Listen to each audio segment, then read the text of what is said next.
nuestra primera entrevista con César Campos, periodista de larga data, un periodista que tiene experiencia en el área política, en el área de comunicaciones, pero que también recientemente ha retomado su participación en el área de la minería, que por supuesto es tan importante este sector. César, ¿cómo estás? Bienvenido y gracias por aceptar esta invitación en este programa de Reentré.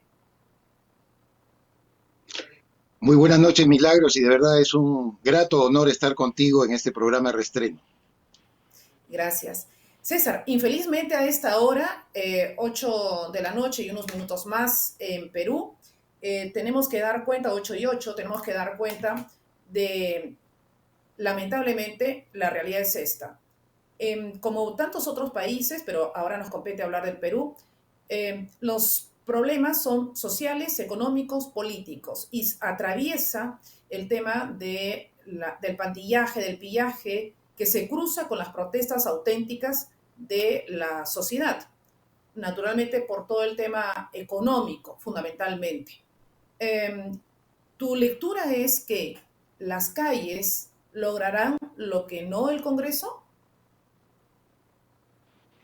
En efecto, creo que muchos habíamos advertido, incluso desde que conocimos el triunfo parcial del ahora presidente Pedro Castillo Terrones en la primera vuelta electoral que tenía que disputarla con Keiko Fujimori, escenarios más de confrontación que de avenimiento a posturas civilizadas de entendimiento y de cooperación entre las fuerzas políticas.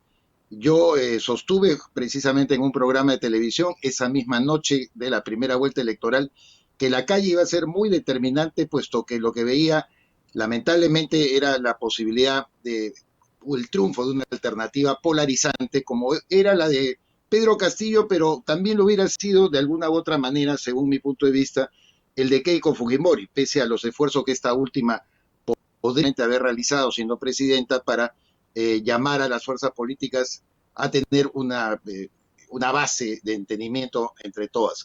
Pero igual, yo creo que ahora la calle se manifiesta sobre todo porque también, y no hay que perder de vista ello, estamos en víspera de elecciones regionales y municipales. Por lo tanto, los protagonistas de estas algaradas, como ha pasado también en anteriores oportunidades, en víspera de los mismos comicios, tanto regionales como municipales, tratan de hacerse visibles y, por supuesto, esta situación crítica que estamos padeciendo por la crisis sanitaria, por la crisis económica, la crisis política, con un gobierno incompetente, con un parlamento que no sabemos en realidad tampoco hacia dónde va. Definitivamente es la tormenta perfecta para poder propiciar que la calle se pronuncie.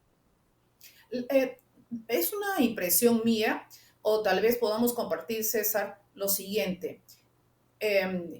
Ante tanta inexperiencia, es posible pensar como en un juego de ajedrez. Pongo muchos temas en el frente para agotar a la ciudadanía o para agotar a la clase política, porque en realidad estoy cuidando a una reina o a un rey. Es una analogía. Asuntos domésticos, entre comillas, minúsculos. Poner, digamos, para decirlo claramente, nombrar distintas personas en distintos cargos públicos de confianza, ministerios, asesores, etcétera, etcétera. Todas las balas están yendo, como también lógicamente tiene que ser, haciendo notar que tienen antecedentes, incluso antecedentes policiales. Nunca se vio tamaño despropósito para nombrar a personas en nuestra representación para ocupar cargos de responsabilidad.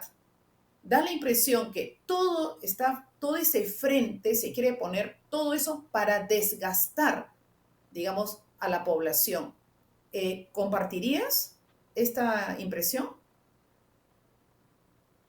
En parte milagros, porque yo creo que fundamentalmente la manera en que se está copando los puestos públicos, sobre todo con personas allegadas al partido de Perú Libre, que en un inicio, como todos recordamos, Pedro Castillo señaló que su líder, el señor Vladimir Cerrón, no sería ni portero de su gobierno.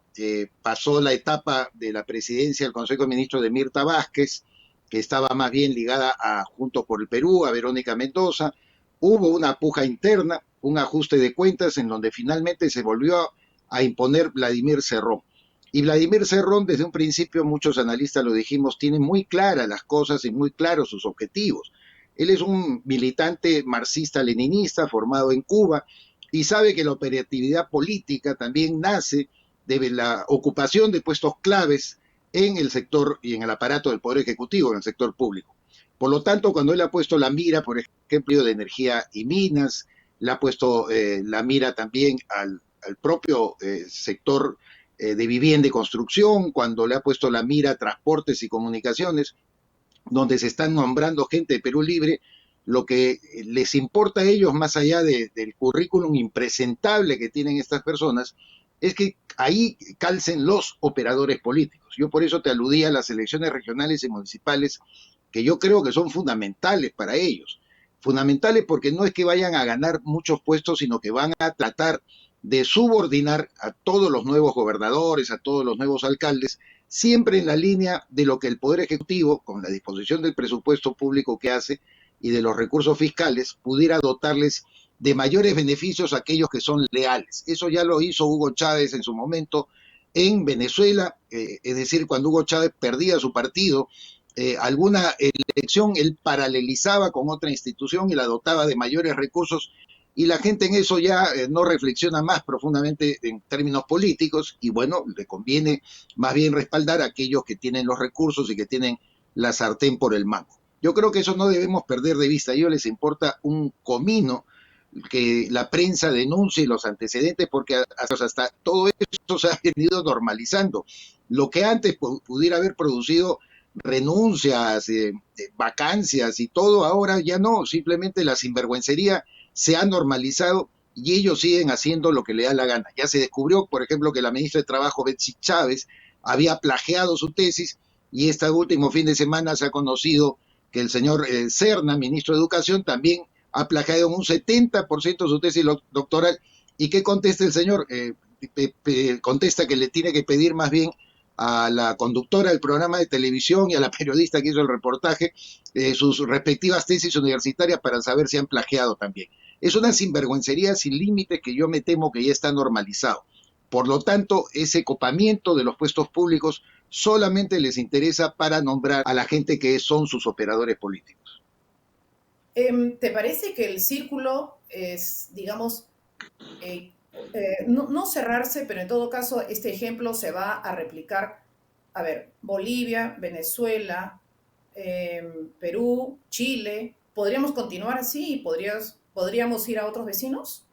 O incluso no tan vecinos. Bueno, ciertamente, ¿no? Está el caso también de Colombia, donde Gustavo Petro ha mantenido un líder de izquierda, un exguerrillero, ha mantenido el liderazgo dentro de la opción política de triunfo en las elecciones que van a ser muy próximas. Y su rival, Federico Gutiérrez, un exalcalde de Medellín, está tratando de equilibrar las cosas. Ojalá en Colombia, país en el cual estaba además hace poco tiempo, hace 2 semanas, pudiera reflexionar, pero yo veo que hay la tendencia a actuar colectivamente contra el statu quo, contra el establishment. Iván Duque lamentablemente es un presidente muy débil, que no ha tenido un liderazgo efectivo, se le ve como una especie de sombra del exmandatario Álvaro Uribe, y por lo tanto ha faltado liderazgos alternativos. Petro me temo que tiene una fuerte posibilidad de llegar a la presidencia, con lo cual en América Latina el péndulo hacia la izquierda se manifestaría de una manera mucho más clara, ¿no? Ya sabemos el caso de Gabriel Boric también en Chile, en Argentina, Alberto Fernández, por más problemas que tenga, continúa en la línea de los disparates, sobre todo de términos económicos. ¿Qué hablar de Venezuela? Felizmente Ecuador con el presidente Lazo es una especie de isla, ¿no? Pero yo creo que el activismo está pasando la factura, y precisamente porque la derecha en América Latina también ha tenido la soberbia de creer que el debate de las ideas y sobre todo persuadir a la ciudadanía de que una economía abierta, sana, competitiva, es lo que determina el progreso de las naciones. En cambio, la gente de izquierda ha estado tratando de luchar y echarle piedras a lo que ellos llaman el modelo neoliberal, y han conseguido, sin duda alguna, muchos adeptos. De tal manera que yo creo que sí, en la configuración regional sudamericana y latinoamericana, la izquierda tiene hoy su momento, pero eso va a significar un enorme retroceso para nuestros pueblos de por lo menos 10, 20 años.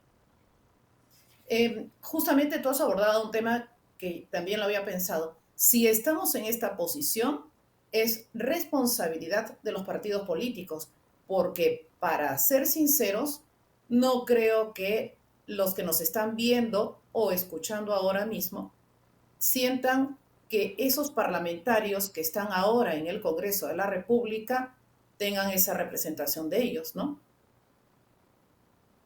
Si hubiera Ciertamente, nuevamente porque elecciones, además no, dudo que hagan los mismos.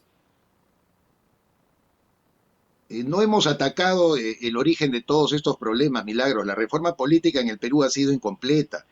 Y lo que hacemos nosotros manteniendo, por ejemplo, a los vientres de alquiler, estos partidos que aparecen solamente en vísperas de elecciones, es cierto que muchos han desaparecido y dicen los que tenían más tradición, como el Partido Aprista, el Partido Popular Cristiano, y en cambio sobreviven nuevas opciones caudillistas que además no generan ninguna lealtad ni ideológica ni de visión de país respecto a lo que pretenden sus propios líderes. Son simplemente cascarones que se postulan cada cierto tiempo y donde el transfugismo está a la orden del día.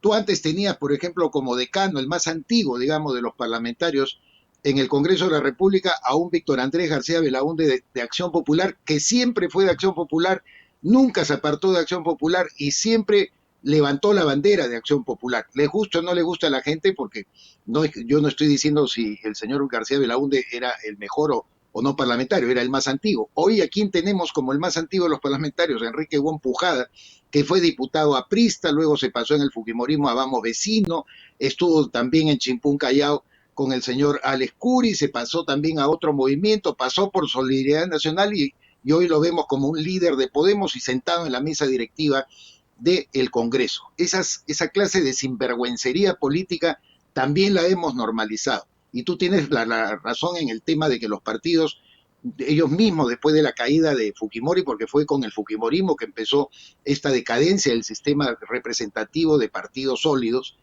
no hicieron nada por restablecer algunas normas y eliminar, por ejemplo, también el voto preferencial, que lo único que hace es enfrentar a los parlamentarios dentro de su propia bancada y, en segundo lugar, como se ha demostrado, propiciar el transfugismo, porque apenas alguien llega al Congreso, siente que con sus votos es autosuficiente, que no le debe nada a su partido, no le debe nada a los líderes que lo convocaron, forman tienda aparte, desconcertando incluso a los mismos ciudadanos que lo eligieron.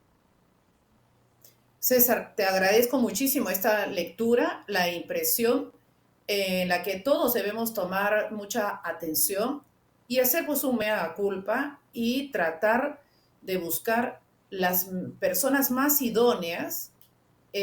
Hay que refrescar también, seguramente César, hay que ir de la experiencia, ¿no? La experiencia como tú, pero también hay que ir con nuevas personas que se comprometan para las próximas generaciones, para que las próximas generaciones puedan tener un país no solamente con un pasado rico, interesante, como nuestra patria, como el Perú, cuna de civilización, como pocos, sino que tenga en verdad un futuro prometedor. Y para eso la primera tarea, acabar con la corrupción.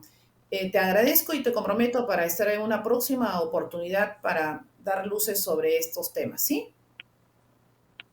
Siempre un placer conversar contigo, Milagro. Muchísimas gracias por la convocatoria. A ti, hasta pronto. Hacemos una pausa y volvemos.